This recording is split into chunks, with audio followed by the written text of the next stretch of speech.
આપણે બનાવવાનું છે જાદરિયું. કઈ રીતે બનાવીએ છીએ એની ફૂલ રેસીપી ઇન્સ્ટામાં આપી દઈએ છીએ, તો લાઈક અને ફોલો કરવાનું ન ભૂલતા, અને કોમેન્ટમાં કહેજો કેવું બન્યું હતું એમ. જાદરિયાનો લોટ લઈ લીધો છે.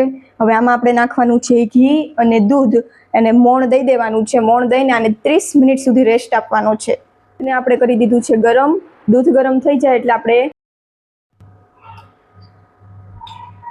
નાખી દીધું છે થોડુંક ઘી,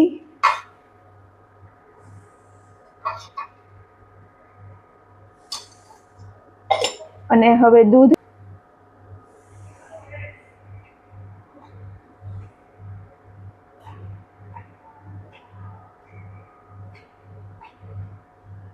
આ રીતનું મૌન રાખવાનું છે.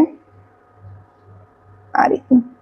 પછી છે ને આને આવી રીતે કરીને 30 મિનિટ સુધી રેસ્ટ આપવાનું છે.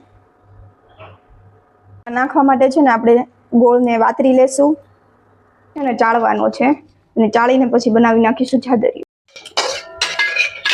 હવે આપણે આમાં નાખ્યું છે ઘી. ઘી થોડુંક મેલ્ટ થાય ને એટલે આમાં નાખી દઈશું ગોળ. એમાં નાખી દઈશું આપણે થોડોક ગોળ.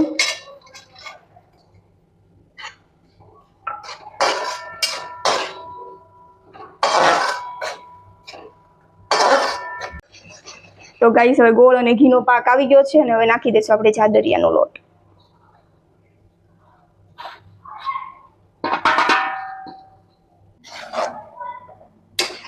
તો જાદરિયું બની ગયું છે, અને હવે આપણે આમાં ઢાળી દેવાનું છે.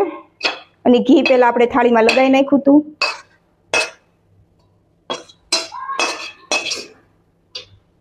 હવે આપણે આવી રીતે થાળીમાં છે ને એને ઢાળી દેવાનું છે. હવે આપણે ઢીપલી પાડી લઈશું આવી રીતે.